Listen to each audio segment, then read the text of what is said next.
ଆପଣଙ୍କର ଗୁପ୍ତ ଖେଳା ମାଳିକାରେ ଅଚ୍ୟୁତାନନ୍ଦ ପ୍ରମାଣ କରିଛନ୍ତି ଅକାଳ ବଜ୍ରପାତରେ ପ୍ରାଣୀ ନାଶ ଜୀବ ନାହିଁ ନଥିବ ତ କିଛି ଶବଦ ଶୁଭିବ ମାନେ ଅସମୟରେ ବଜ୍ରପାତ ହବ ବଜ୍ରପାତ ସମୟ ହେଉଛି ବର୍ଷା ଋତୁ ବର୍ଷା ସମୟରେ ବଜ୍ରପାତ ହେବା କଥା ଆପଣଙ୍କର ବର୍ଷା ଋତୁରେ ବଜ୍ରପାତ ନ ହେଇକିରି ଏ ଗ୍ରୀଷ୍ମ ଋତୁରେ ବଜ୍ରପାତ ହେଲା କେତେ ଲୋକ ମଲେଣି ଓଡ଼ିଶାରେ ଆପଣମାନେ ପେପର ପଢ଼ିଥିବେ ଜାଣୁଥିବେ ମୁଁ କାହିଁ ସେ କଥାଟା କହିବି 23ଟା ଲୋକ ଓଡ଼ିଶାରେ ମରିସାରିଲେଣି ବଜ୍ରପାତରେ ଅକାଳ ବଜ୍ରପାତରେ ପ୍ରାଣୀ ନାଶ ଯିବେ ଅସମୟରେ ଅକାଳ ଅର୍ଥ ଅସମୟରେ ବଜ୍ରପାତ ହେଲା ନାହିଁ ନଥିବ ତ କେହି ଶବଦ ଶୁଭିବ କିଛି କୁଆଡ଼େ ନଥିବ କିଛି ଜିନିଷ ପଡ଼ୁନଥିବ କି ଜିନିଷକୁ ଜିନିଷ ବାଡ଼େଇ ହେଉନଥିବ ଶବ୍ଦ ଶୁଭିବ ଆପଣମାନେ ଦେଖୁଥିବେ ମୁଁ ଏବେ 3-4 ଦିନ ତଳେ ଯେଉଁଦିନ ଆପଣଙ୍କର ଯାଜପୁର ଏରିଆରେ ଗୋଟେ ଶବ୍ଦ ହେଲା ରାତିରେ ବୋଲି ମୋତେ ସରିତା ଦାସ ଫୋନ୍ କରି ଜଣେଇଲେ ମୁଁ ତା ପୂର୍ବ ଦିନ ଗୋଟେ ଭିଡ଼ିଓ ମୋତେ ନେଇଥିଲେ ଚ୍ୟାନେଲର ମୁଁ ସେତେବେଳେ କହିଥିଲି ଯେ ନାହିଁ ନଥିବ ତ କାହିଁ ଶବ୍ଦ ଶୁଭିବ କିନ୍ତୁ ମୁଁ ଆଜି କହିଥିଲି କିନ୍ତୁ ଆସନ୍ତାକାଲି ଏ ଶବ୍ଦ ଶୁଭିଲା ସେମିତି ମୁଁ ଆଜି କହୁଛି 2024 ମସିହା ଠାରୁ 2027 ମସିହାରେ ଇଏ ଭାରତ ବର୍ଷ କାହିଁକି ସମଗ୍ର ପୃଥିବୀରୁ 12 ଲୋକ ଧ୍ୱଂସ ହେଇଯିବେ କେବଳ 4 ଲୋକ ରହିବେ ये भारत वर्षर जो 135 कोटी बा 36 कोटी लोक कहते किए कौन 40 कोटी 140 कोटी से जो 135 कोटी लोक संख्यार आपण मानकर 36 कोटी लोक भारत वर्ष छाड़ी पलैबे आउ रे 69 कोटी लोक ये 69 कोटी 66 कोटी लोक भारतीय मरीजे और 33 कोटी लोक रे ये 33 कोटी लोक नहीं 2028-29 मसीह भगवान ये भारत वर्ष को चलैबे एवं पृथ्वी की मध्य चलैबे। अच्छा ये केवल आप कहले जे भारत वर्ष में 140 कोटी अच्छा आ 33 कोटी बंची रहे बाकी सब बात हे यहाँ खाली भारत कहीं कहते आप कहीं विश्व कहीं न हम ये जिनटा शुणु मालिका जहाँ लिखिब केवल से कथा आम कह मालिका कहला जे भारत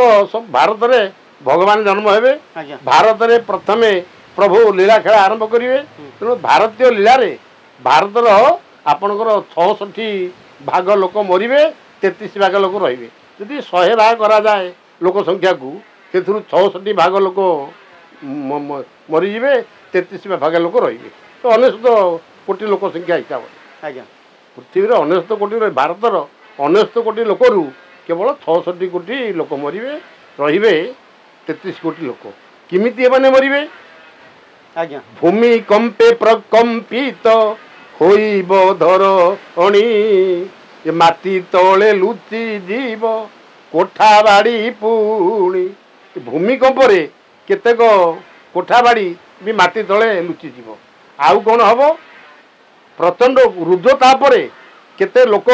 भी जली पोड़ी पाउंस हो प्रचंड रौद्रतापर प्राणी नाश जीवे रौद्रतापर प्राणी माने सब मरीजे मालिका प्रमाण कला खरा तेजरे केते लोक मरवे आपणकर भूमिकंप केते लोक मरवे ये जो बन्या हम ओडिशा रे खंडगिरी पादरसी पानी लगे सेपटे छतिया पर्यंत पानी लगे तेणु ओडिशार केतक लोक ये बन्या नष्ट हो या पूर्वर 2026 मसीह आपण मान देखिए जो तृतीय विश्वयुद्ध आरंभ हम केते ओडिशार भारत वर्षर विरोधी पाकिस्तानी माने माँ मुसलमान माने आपणकर हीराकुद बंध उपरे बम पकईदेवे बम पकईले कौन हम आपणकर अच्युतानंद कहले हीराकुद नामे बंध होइजिबो राइजे तही शत्रु बोमारे भांगी बसे बंध होइजिबो बड़ घाई ये ओडिशार नुआ पुरुणा 6 जिला जाई बंगोपसागरे पड़िबे एथि संदेह नाही 1534 मसीह अच्युतानंद आज की 600 वर्ष तलू सी प्रमाण कले हीराकुंद नामे बंध होइजिबो राइजे तही शत्रु बोमारे भांगी बसे बंध होइजिबो बड़ घाई 600 वर्ष तलू हीराकुद गोटे स्थान थिला बोली लोके भी जान नथिबे आपण 1955 मसीह भारतर प्रधानमंत्री पंडित जवाहरलाल नेहरू हीराकुद बंधर भित्ति प्रस्तर स्थापन करते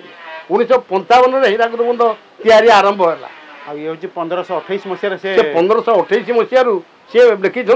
ହୀରାକୁଦ ନାମେ ବନ୍ଧ ହୋଇଯିବ ଓଡ଼ିଶା ରାଇଜେ ତଇଁ ହେଲା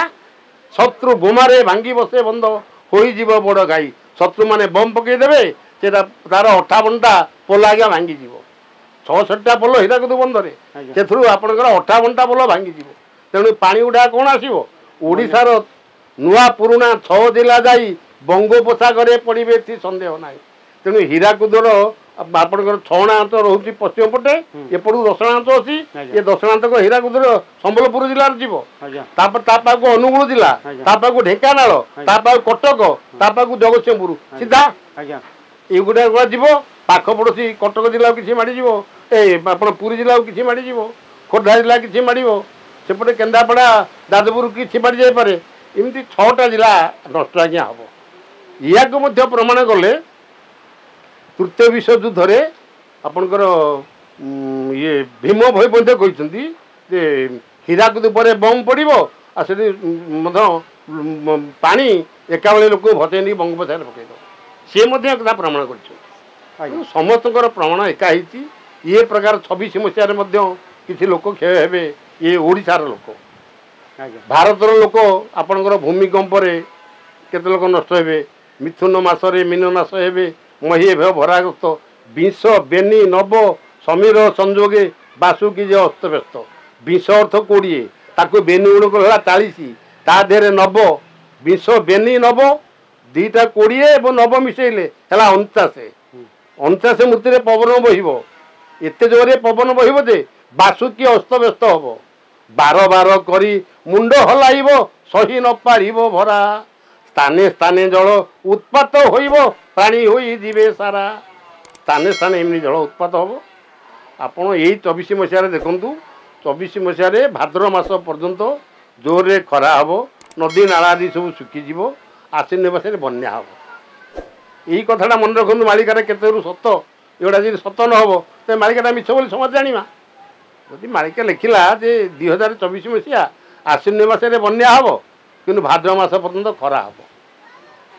ଏଇ ବଡ଼ କଥାଟା ଦେଖିବା ଏମିତି ମଧ୍ୟ ସୃଷ୍ଟି କେମିତି କ୍ଷୟ ହେଇଯିବ 26ରେ ଆପଣଙ୍କର ସେ କଥା କହିଲି 27 ମସିହାରେ ଯାହା ହେବା କଥା ଆପଣଙ୍କୁ କହିଲି କେମିତି ପଡ଼ିବ ଲନ୍ଦା ନକ୍ଷତ୍ର କେତେ ପାଣି କେତେ ଜୋରରେ ବଢ଼ିବ କେମିତି ଜଳରେ ପ୍ରଳୟ ହେବ ଏଡ଼େ ବାୟୁ ପ୍ରଳୟ ହେବ ବର୍ତ୍ତମାନ ଖରାରେ ପ୍ରଳୟ ଚାଲିଛି କେତେ ଲୋକ କୃଷି କେମିତି କେତେ କୃଷକ ସବୁ ବିଲରେ ଟଳି ପଡ଼ୁଛନ୍ତି ଖରା ଅଂଶୁଘାତରେ କେତେ ଲୋକ ବି ମଲେଣି ଓଡ଼ିଶାର 23ଟା ଲୋକ ପ୍ରାଣ ଗଲାଣି କେମିତି ଗଲାଣି ପେପର ଡିକ୍ଲେୟାର କରୁଛି ଆଜ୍ଞା ତେଣୁ ଆପଣଙ୍କର ଏମିତି ଧୂମ ଖରାରେ କେତେ ଲୋକ ଯିବେ କେତେ ଦିନ ପର୍ଯ୍ୟନ୍ତ ଚାଲିବ ଆଜ୍ଞା ଏଇ ବିପତ୍ତି କେତେ ଦିନ ପର୍ଯ୍ୟନ୍ତ ଚାଲିବ 2027 ମସିହା ପର୍ଯ୍ୟନ୍ତ ଚାଲିବ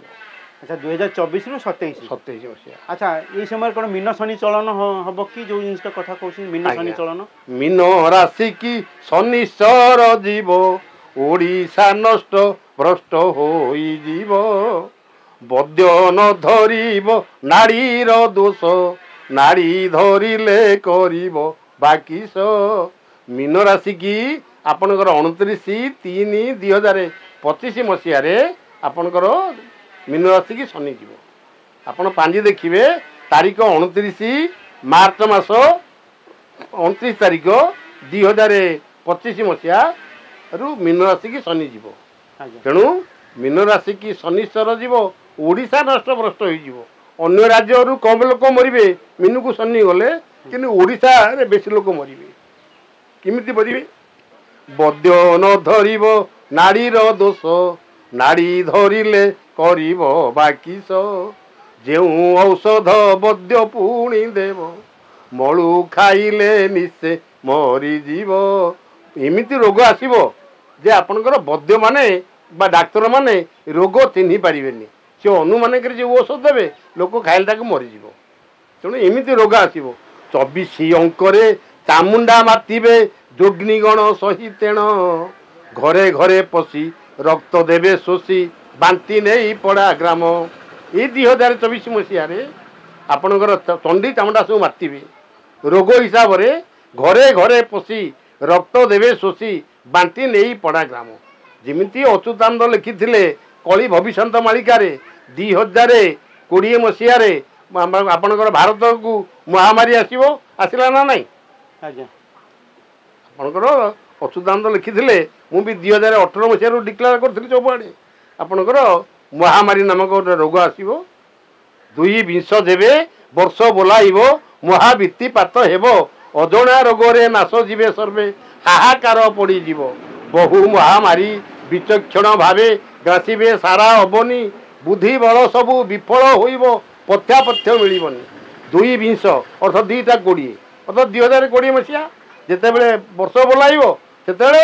ବହୁତ ମହାମାରୀ ଆସିବେ। 4ଟା ମହାମାରୀ ଆସିଲା, ଗୋଟା ଗୋଟା କରି 4ଟା ମହାମାରୀ ଆସିଲା ଭାରତକୁ। ବହୁ ମହାମାରୀ ବିଚକ୍ଷଣ ଭାବେ ଗ୍ରାସିବେ ସାରା ଅବନି, ଖାଲି ଭାରତ ନୁହଁ, ଓଡ଼ିଶା ନୁହଁ, ସମଗ୍ର ପୃଥିବୀକି ବି ମହାମାରୀ ଗ୍ରାସ କରିଥିଲା। ଅଚ୍ୟୁତାନନ୍ଦ ଲେଖିଥିଲା, ଏଟା ହେଲା ମହାମାରୀ ଆସିଲା 2020 ମସିହାରେ। ସେ ମସିହା ଲେଖିଛି 2 ବିଂଶ ଦେବେ ବର୍ଷ ବୋଲାଇବ, 2ଟା 20 ଯେତେବେଳେ ବର୍ଷ ହବ 2020 ମସିହାରେ ମହାମାରୀ ଆସିଲା। ସେମିତି ସେଇ ଲେଖିଲା, ସେଇ ବହି ସେଇ ଲେଖକ 24 ଅଙ୍କରେ ଚାମୁଣ୍ଡା ମାତିବେ, ଯୋଗ୍ନିଗଣ ସହି ତେଣ, ଘରେ ଘରେ ପଶି ରକ୍ତ ଦେବେ ଶୋଷି, ବାଣ୍ଟି ନେଇ ପଡ଼ା ଗ୍ରାମ। 2024 ମସିହାରେ ଘରେ ଘରେ ସବୁ ଏମିତି ରୋଗ ହବ, ଚଣ୍ଡୀ ଚାମୁଣ୍ଡା ମାନେ ବସିକି ଏମିତି ରୋଗ ସୃଷ୍ଟି କରିବେ ଯେ ବୈଦ୍ୟମାନେ ଏ ରୋଗକୁ କେହି ଚିହ୍ନି ପାରିବେନି। ଆଚ୍ଛା, ଇଏ ଚଣ୍ଡୀ ଚାମୁଣ୍ଡା କିଏ? ରୋଗ ଯେଉଁ ଚଣ୍ଡୀ ଚାମୁଣ୍ଡା ଆମେ କହୁଛେ, ଚଣ୍ଡୀ ଚାମୁଣ୍ଡା ଯୋଗିନୀ ଫଗିନୀ ଏଗୁଡ଼ା ହେଉଛି ରୋଗ ବିଭାଗ। ସେ କହିଲେ 24 ଅଙ୍କରେ ଚାମୁଣ୍ଡା ମାତିବେ, ଯୋଗ୍ନି ଗଣ ସହି ତେଣ, ଘରେ ଘରେ ପଶି ରକ୍ତ ଦେବେ ଶୋଷି, ବାନ୍ତି ନେଇ ପଡ଼ା ଗ୍ରାମ। ମାନେ ସେମାନେ କୋଉ କୋଉ ଏରିଆ ସବୁ ବାଛି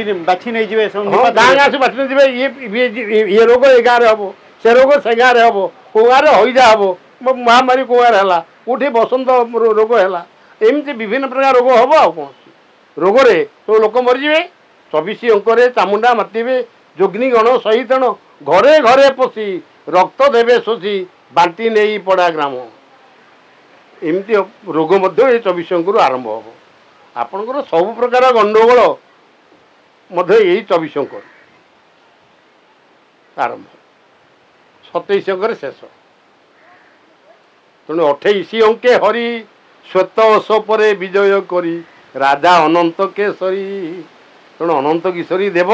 ହାଡ଼ିଦାସ ଲେଖିଲେ, ହାଡ଼ିଦାସ ଗ୍ରନ୍ଥାବଳୀରେ ଅନନ୍ତ କିଶୋର ଦେବ ଭୂପତି ପରେ ଚକ୍ରବର୍ତ୍ତୀ ହେବ, ରାମଚନ୍ଦ୍ରରେ ଏ ବିବାଦୀ ଜଣେ ନଥିବ। ଅନନ୍ତ କିଶୋର ଦେବ ଦିଲ୍ଲୀ ସିଂହାସନରେ ବସିବେ, ସେ ପ୍ରଥମେ ଭୂପତି ପୃଥ୍ୱୀପତି ହେବେ ବା ଭାରତପତି ହେବେ, ତାପରେ ଚକ୍ରବର୍ତ୍ତୀ ହେବେ, ସମଗ୍ର ପୃଥ୍ୱୀ ପଞ୍ଚାୟତର ମୁଖ୍ୟ ମଧ୍ୟ ହେବେ। କିଏ ସେ? ଆପଣଙ୍କର ଅନନ୍ତ କିଶୋରୀ। ଅଭିରାମ ପରମହଂସ ୟା ପରେ ବି କହିଲେ, ଅନନ୍ତ କିଶୋର ଜନ୍ମ ହୋଇବେ, ଶୁଭିଲାଣି କୋଳାହଳ, ଦିଲ୍ଲୀ ସିଂହାସନ ମଣ୍ଡନ କରିବେ, ନାମ ହେବ ମହୀପାଳ। 1957 ମସିହାରେ ଅଭିରାମ ପରମହଂସ ମୃତ ହେବା ପାଇଁ ବା ଇହଧାମ ପରିତ୍ୟାଗ କରିବା ପାଇଁ 5 ବର୍ଷ ବାକି ଥିଲା। ସେ 57-58 ଲେଖିଥିଲେ ଯେ ଅନନ୍ତ କିଶୋର ଭଗବାନ ଏଠାରେ ଜନ୍ମ ଲାଭ କରିବେ, ଏ ଭାରତ ବର୍ଷରେ କୋଳାହଳ ଶୁଭିଲାଣି,